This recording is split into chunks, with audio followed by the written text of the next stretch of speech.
The pink silk of the dress, torn and stained with mud, was a color that did not belong in the gray dust of the Nevada scrubland.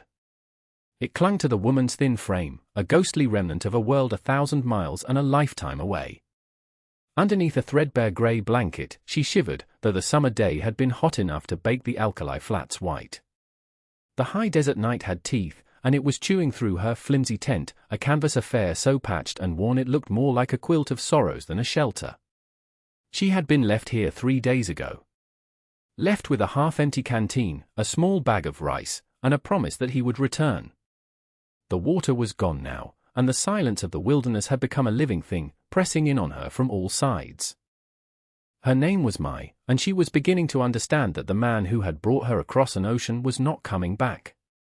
She closed her eyes, the worn silk of her cheongsam a poor substitute for warmth, and tried not to think about the coyotes she'd heard yipping in the distance. Arthur Hayes felt the cold in his bones, a familiar ache that settled deep. His horse, a steady black gelding named Shadow, picked its way carefully through the sagebrush, its breath pluming in the moonlight.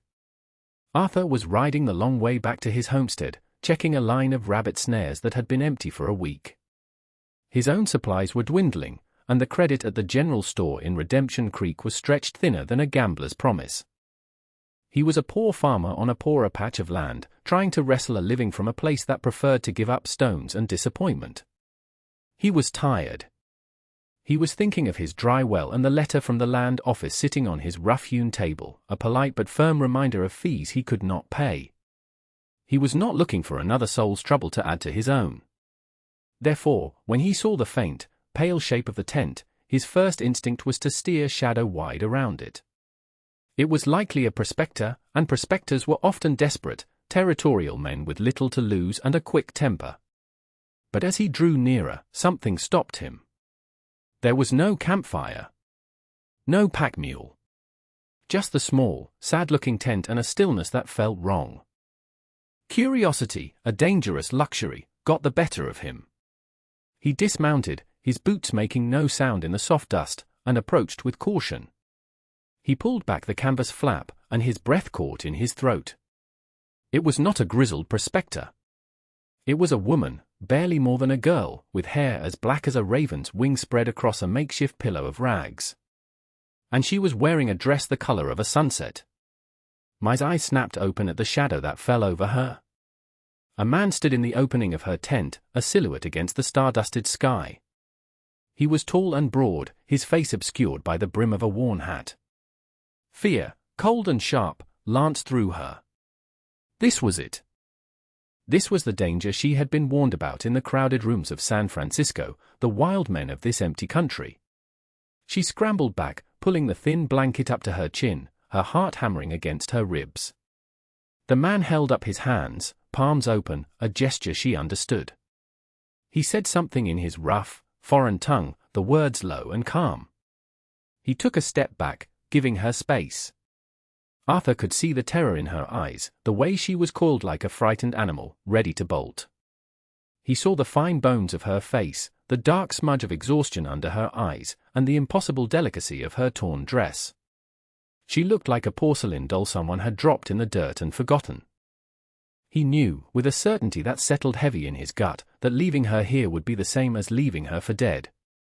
He thought of his empty cabin, his mounting debts, the whispers and stares he would face in town. It was madness. He had nothing to offer. But he also had a conscience, a stubborn thing he'd inherited from his father along with a bad back and a patch of uncooperative land. He cleared his throat and spoke slowly, pitching his voice to be as gentle as he could. He said, pointing to himself. Arthur he then pointed toward the direction of his homestead, a gesture of movement, of a place to go. He looked at her flimsy tent, then back at her shivering form. He made his decision. You'll sleep under a roof tonight. Mai did not understand the words, but she understood the tone. It was not threatening. It was weary, perhaps, but steady. She watched as he backed away and went to his horse. He returned with a canteen, which he unstoppered and held out to her. Water. The sight of it, the sound of it sloshing inside, made her throat ache with a desperate thirst. Slowly, her eyes never leaving his face, she reached out a trembling hand and took it. The water was cool and clean, the most precious thing she had tasted in days. It was a simple act of kindness, an anchor in a sea of abandonment and fear. He watched her drink, then gestured for her to follow him. The thought of leaving the only shelter she had, poor as it was terrifying. But the thought of staying, of another night alone with the cold and the coyotes, was worse. She gathered her few belongings, the small bag with its last handful of rice, and wrapped the grey blanket around her shoulders over the tattered silk. When she tried to stand, her legs buckled from weakness. Before she could fall, Arthur was there, his hands closing gently but firmly on her arms, steadying her. The contact was brief, impersonal, but it sent a jolt through her. It was the first human touch she had felt that was not a push, a shove, or a hurried transaction. He helped her to his horse, lifting her into the saddle with an ease that spoke of a life of physical labor. He swung up behind her, taking the reins, and she found herself enclosed by his presence, his back a solid wall against which she leaned. She could feel the warmth of his body through his worn cotton shirt, a stark contrast to the biting night air. As Shadow began to walk, carrying them away from the lonely tent, Mai looked back one last time at the place where her hopes had died. She did not know where this stranger was taking her, or what new dangers awaited. She only knew that for the first time in a long time, she was not entirely alone. The ride was a blur of exhaustion and rocking motion. Mai drifted in and out of a light, troubled sleep, lulled by the steady rhythm of the horse's gait. Each time she woke, it was to the same reality, the solidness of the man behind her, the vast, dark expanse of the land around them, and the endless canopy of stars above. It was a landscape so immense and empty it seemed to swallow sound. When they finally arrived, the moon was high, casting long shadows across a small, hard-won clearing. Arthur's homestead was little more than a one-room clapboard cabin, a small corral with a lone milk cow, and a barn that leaned as if tired of standing. A hand-dug well stood near the front door.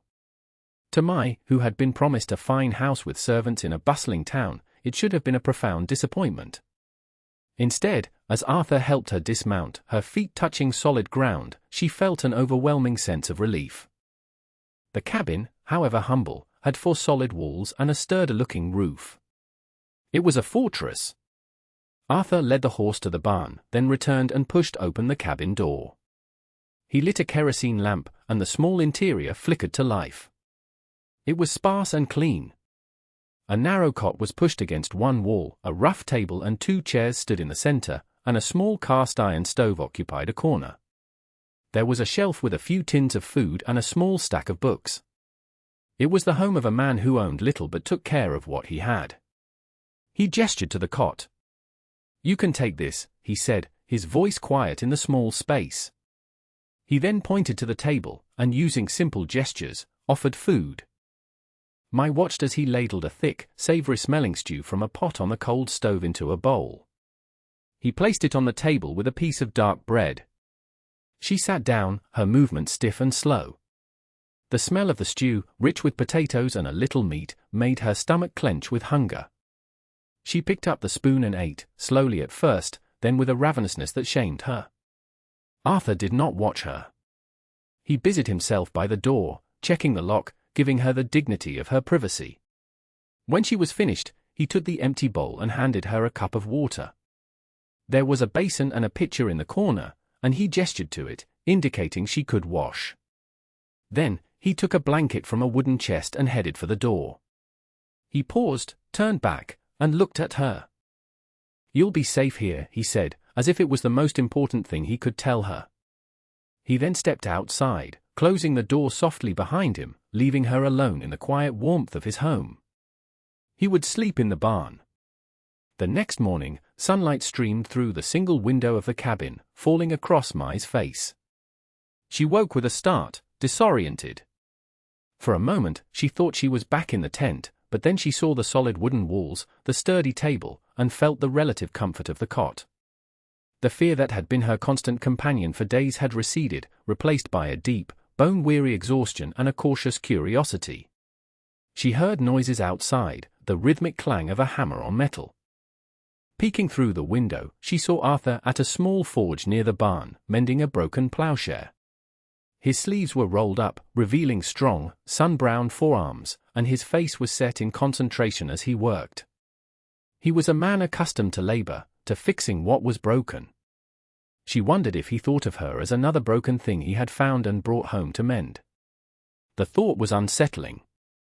She knew she could not be a burden. Her father had taught her that everyone must earn their place. She folded the blanket on the cot neatly and looked around the small cabin. It was a man's space, tidy but lacking a certain touch. She found a broom and began to sweep the floor, the simple, repetitive motion a comfort. When Arthur came in for a drink of water, he stopped in the doorway, surprised to see her working. He gave her a small, hesitant nod of approval before heading back outside. Later that day, he announced with gestures that he had to go to town for supplies. The town of Redemption Creek. He clearly debated what to do with her. Leaving her alone was a risk. Taking her was another. In the end, he seemed to decide that the devil you know was better. He hitched a small buckboard wagon and motioned for her to get in. The journey to town was different from the night ride. In the harsh light of day, the land felt even more desolate. Redemption Creek was a single dusty street lined with false-fronted buildings, a general store, a saloon, a land office, and a blacksmith. As they rode down the main street, heads turned. Windows parted. People stopped what they were doing to stare. Mai felt their eyes on her like physical blows. She saw the suspicion, the open curiosity, and in some faces, the outright hostility. She pulled the grey blanket tighter around her shoulders, trying to make herself smaller. Arthur kept his gaze fixed straight ahead, his jaw tight. He was aware of the spectacle they were creating, the town's quietest, most downtrodden homesteader, now with a mysterious Chinese woman in a ruined silk dress at his side. He knew this would cost him. At the general store, the proprietor, a man who had known Arthur for years, suddenly became formal and brisk. His questions were sharp. "Found yourself some help, Arthur?" he asked, his eyes flicking over to Mai. "She doesn't look like she's built for farm work." Arthur ignored the jibe, listing the supplies he needed: flour, salt, kerosene. As he was paying, a man in a clean suit and a bowler hat stepped into the store. He was Franklin Sterling, the agent for the Territorial Land Office, a man who profited from the failures of homesteaders. Sterling smiled, a thin, unpleasant expression. "Well now, Arthur," he said, his voice smooth as oil. "Expanding your operations? I must say, I'm surprised. The last I heard, you were having trouble keeping up with your filing fees." He let his gaze linger on Mai. "Perhaps your new investment will prove profitable." The threat was clear. Sterling was reminding Arthur of his precarious position, using Mai's presence as a weapon against him. Arthur felt a hot surge of anger. But before he could respond, Mai, who had been standing silently by the door, did something unexpected. She lifted her chin and met Sterling's condescending gaze directly. Her own expression was unreadable, a mask of calm dignity. She did not flinch. She simply held his stare until he, visibly discomforted, was the first to look away. In that small, silent act of defiance, Arthur saw a glimpse of the steel beneath the silk. The ride back to the homestead was thick with unspoken tension. Arthur could feel the weight of the town's judgment, the very real threat in Sterling's words. He had invited trouble to his doorstep, and now it was banging on the door. He glanced at Mai, sitting beside him on the buckboard. Her face was calm, her hands folded in her lap, but he saw the tightness around her eyes. She was not oblivious to the hostility they had faced. Back at the cabin, the silence stretched between them. He wanted to ask her 100 questions. "Who are you? Who left you in the desert? What am I supposed to do with you?" But the wall of language stood between them, insurmountable. He felt a growing frustration, not with her, but with his own inability to understand. The next few days fell into a quiet routine. Arthur worked his land from sunup to sundown, a desperate race against the coming end of summer. Mai, in turn, began to carve out a space for herself. She found a small, protected patch of ground behind the cabin where the soil was richer. Using a rusted spade she'd found in the barn, she began to turn the earth, her movements economical and precise. She had a knowledge of the land that surprised him. She seemed to know where water might gather, which plants were weeds and which might be edible. She also took over the mending of his clothes, her stitches small and neat, reinforcing the worn fabric of his shirts. She was not idle. She was working, earning her keep in the only way she knew how. Her presence began to change the feel of the place. There was the smell of cooking when he came in from the fields, his ripped shirt mended and folded on his cot. They were small comforts, but they chipped away at the harsh loneliness of his life. One evening, as they ate their simple meal of beans and corn bread, Arthur noticed she was looking out the window, her gaze fixed on the western horizon, the direction of the setting sun. She did this every evening, a silent, watchful vigil. He realized with a jolt that he had no idea what she was waiting for. Was she hoping the man who abandoned her would have a change of heart and return? Or was she watching for a different kind of danger, the kind that follows a person across a continent? The thought that he was sheltering a woman who might have a complicated, dangerous past had not fully occurred to him. He had seen her only as a victim. Now, he began to see her as a mystery, one whose secrets could very well destroy the fragile peace he had left. A week after the trip to town, a fragile trust had begun to form between them, woven from shared meals and silent work. The language barrier remained, but they had developed a shorthand of gestures and expressions. One night, a summer storm rolled in, the thunder echoing like cannon fire across the plains. Rain lashed against the cabin, and the wind howled through the eaves. The storm seemed to break something open inside Mai. Perhaps it was the feeling of being safely sheltered from the tempest, or perhaps she had simply decided that Arthur was a man she could trust. After they finished eating, she did not retreat into her usual quietude. Instead, she went to the small bundle of her belongings and took something out. It was a folded piece of paper, the creases worn soft from handling. She unfolded it carefully on the table between them. It was a document covered in elegant Chinese characters, but at the bottom, there were two names written in English script, her own, Mai Lin, and another, Mr. Chen. Beside Chen's name was a location, San Francisco. Arthur leaned closer, his brow furrowed in concentration. He could not read the characters, but he understood the format. It looked like a contract.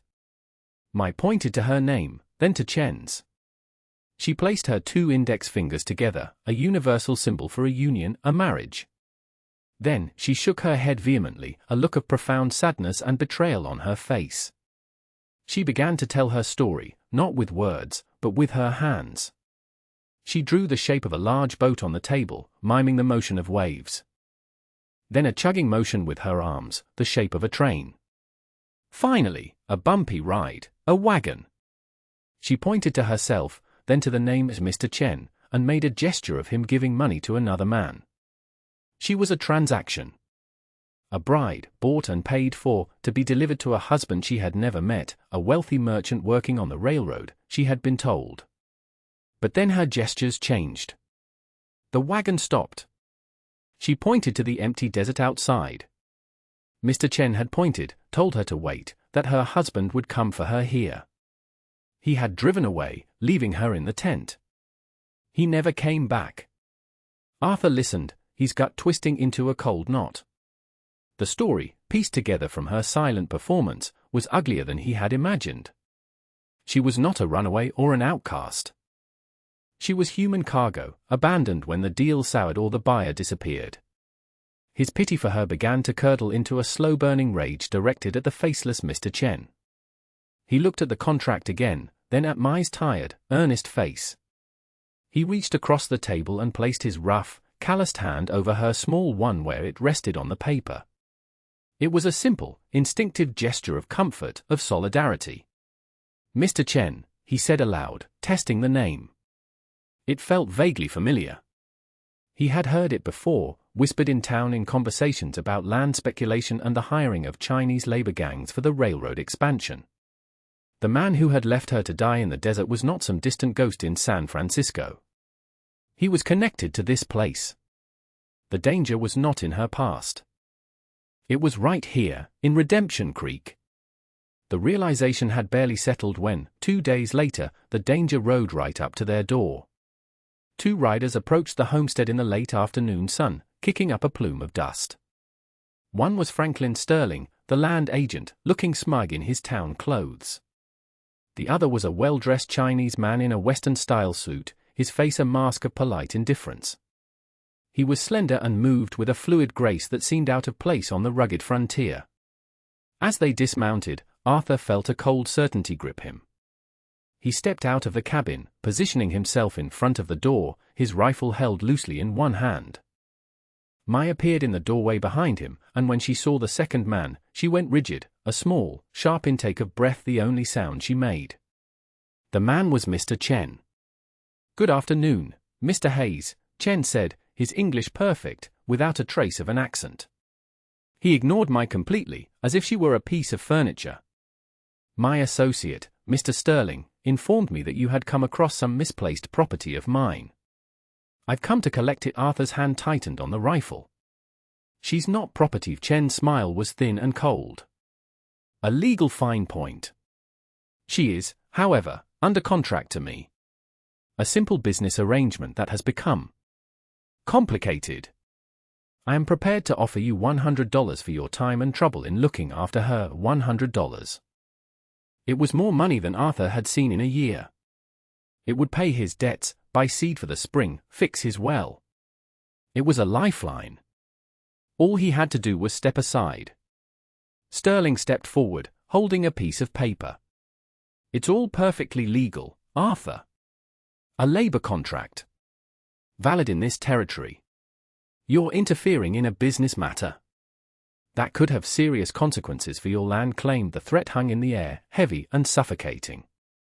Arthur looked from Chen's cold, calculating eyes to Sterling's predatory smirk. He thought of the $100. Then he thought of Mai, of her quiet dignity, her resilience, the trust she had placed in him. He thought of her drawing the story of her betrayal in the dirt on his cabin floor. The choice was no choice at all. "She's not going with you," Arthur said, his voice low and steady.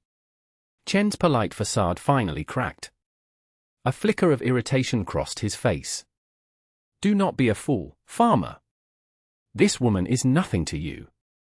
She is a complication you cannot afford." He turned his gaze to Mai for the first time, speaking to her in rapid, sharp Chinese. Mai did not shrink from his glare. She took a step forward, standing beside Arthur, no longer behind him. She looked directly at Chen, and in a clear, steady voice, she spoke a single word in English. No, the word, so simple, so final, struck the 2 men like a physical blow. Chen's face darkened with fury. He had expected a cowering, obedient girl, not this defiant woman. He stared at her for a long moment, then turned his glare back to Arthur. "You will regret this," he snarled, the politeness gone, replaced by raw menace. He and Sterling mounted their horses and rode away, leaving a cloud of dust and a promise of violence hanging in the still afternoon air. That night, an unnerving silence enveloped the homestead. The usual chirp of crickets and the distant call of a night bird were absent, as if the whole world were holding its breath. Arthur and Mai did not speak of what was to come, but they both knew Chen's threat was not idle. Arthur cleaned his rifle by the light of the kerosene lamp, his movements deliberate and focused. Mai, watching him, went to the stove and began quietly packing the leftover bread and dried meat into a cloth sack. They were a team now, bound by a common enemy. He checked the locks on the door and the single window, jamming a piece of wood under the latch to reinforce it. He would not let them be taken by surprise. He gave Mai the small hatchet he used for kindling. "If they get in," he said, meeting her eyes, "you use this." She took it, her hand firm on the wooden handle, and gave a single, determined nod. They settled in for a long night, taking turns sitting in a chair by the door, listening. Hours passed. The moon climbed high in the sky. It was during Mai's watch, in the deep, dark hours before dawn, that it happened. A faint, acrid smell drifted into the cabin. Smoke. Mai was on her feet instantly, her hand on Arthur's shoulder, shaking him awake. "Arthur," she whispered, the name coming out in a rush of fear. He was up in a second, grabbing the rifle. He peered through a crack in the wall. The barn. A small, hungry orange flame was licking at the dry timber of the barn's foundation. They weren't trying to storm the cabin, they were trying to burn him out, to destroy his livelihood, to leave him with nothing. The well, he grunted, grabbing the 2 large buckets they owned. Without a word, Mai grabbed the other 2 smaller pails. They burst out of the cabin door, running into the night. The fire was still small, but it was growing fast, feeding on the dry wood. Arthur worked the pump handle of the well furiously, filling the buckets. Mai grabbed the first full one, her thin arms straining with the weight, and dashed toward the flames, throwing the water at the base of the fire. They worked in a frantic, desperate rhythm. Pump, carry, throw. The smoke stung their eyes and choked their lungs. The heat was intense. An ember landed on Mai's sleeve, and she beat it out without breaking stride. They were not just fighting a fire, they were fighting for their future, for the small patch of ground they now both considered home. After what felt like an eternity, the flames began to hiss and shrink. The fire sputtered, smoked, and finally, with one last gasp, died, leaving a charred, blackened scar on the side of the barn. They had saved it. Gasping for breath, covered in soot and smelling of smoke, they stood together in the darkness, looking at the damage. The threat was no longer abstract. It was real, and it had nearly cost them everything. Arthur knew then that defending the homestead was not enough. They couldn't just wait for Chen's next move. They had to make one of their own. The first light of dawn found them not resting, but preparing. Arthur knew they couldn't stay. Chen and Sterling had proven they would stop at nothing, and the local law in Redemption Creek was likely on Sterling's payroll. Hiding and defending was a losing game. Their only hope was to find a higher authority, someone Chen's money and influence couldn't reach. U.S. Marshal, Arthur said, pointing eastward. Carson City. It was a 3-day ride, a dangerous journey if Chen's men were watching the roads. But there was another option. 20 miles to the north was the town of Argenta, a major stop on the Central Pacific Railroad line. It had a telegraph office. A telegraph could reach the marshal's office in an hour, not days. More importantly, it could also reach the railroad headquarters in Sacramento. Arthur began to form a plan, not of violence, but of information. Chen's power came from his contracts with the railroad. If the company thought he was bringing them trouble, attracting the attention of federal marshals and potentially threatening their government subsidies with a scandal over illegal labor practices, they would cut him loose in a heartbeat. Attacking his reputation was more effective than attacking him physically. The decision was made. They had to leave the homestead, perhaps for good.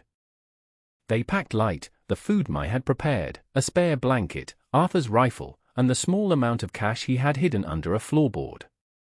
Mai carefully folded her tattered pink dress and wrapped it in a cloth, a strange, precious relic she refused to leave behind. Leaving the cabin was one of the hardest things Arthur had ever done. He had poured years of sweat and blood into this land. As he closed the door, he didn't know if he would ever see it again. They traveled north, avoiding the main wagon road and sticking to the ravines and low hills. Arthur rode Shadow, with Mai riding the old plow horse, a slow but steady animal. They moved with a grim purpose, speaking little, conserving their energy. The shared danger had forged a new kind of intimacy between them.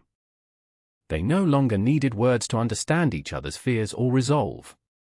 That night, they made a cold camp in a rocky outcrop that offered some cover. They shared a meager meal and a single blanket against the persistent chill. Sitting by the low fire, Arthur looked at Mai. The soot was gone from her face, but the firelight highlighted the sharp lines of exhaustion and determination etched there. She was no longer the fragile, terrified woman he had found in the tent. She was a survivor, a fighter.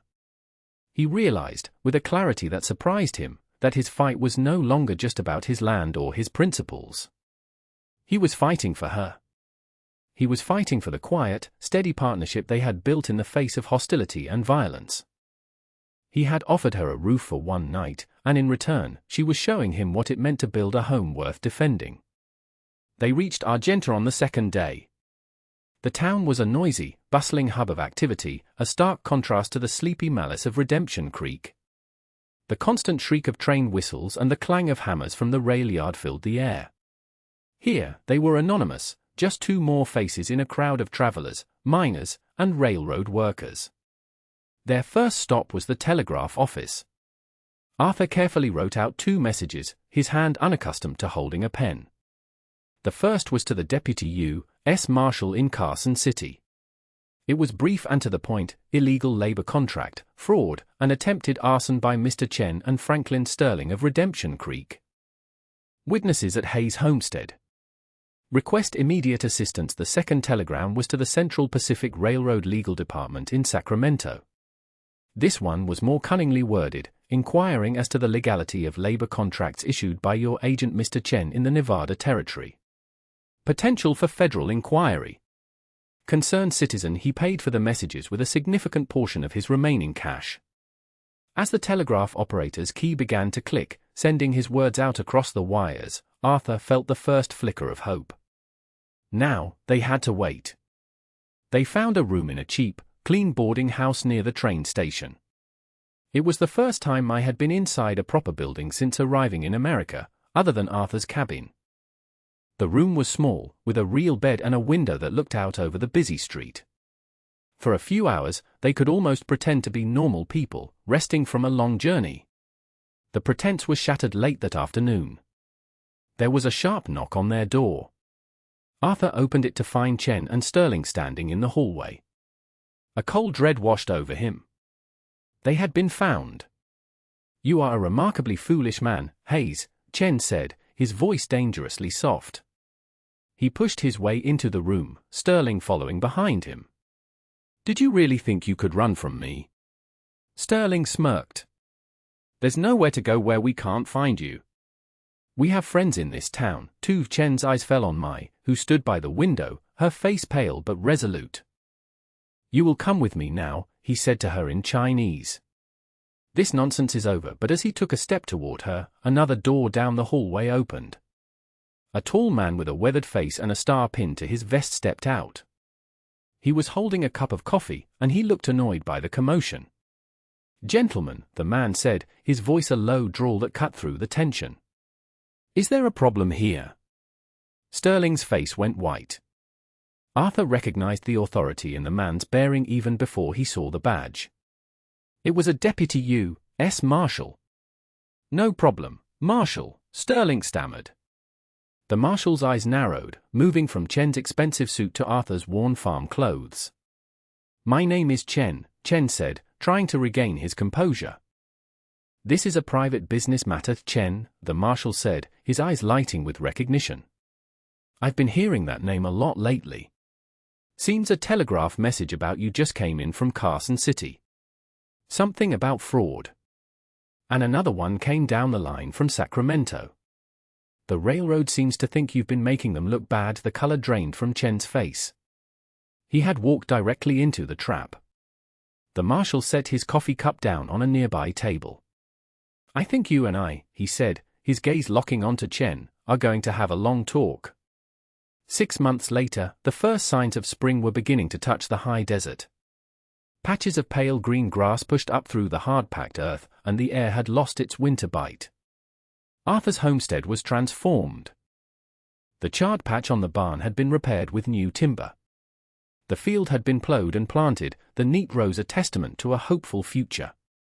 A small, sturdy new room had been added onto the side of the cabin, and a new, deeper well had been dug, the result of a loan from the bank in Argenta, a loan secured against a now valid and uncontested land claim. Franklin Sterling was gone, having fled the territory after Chen's arrest.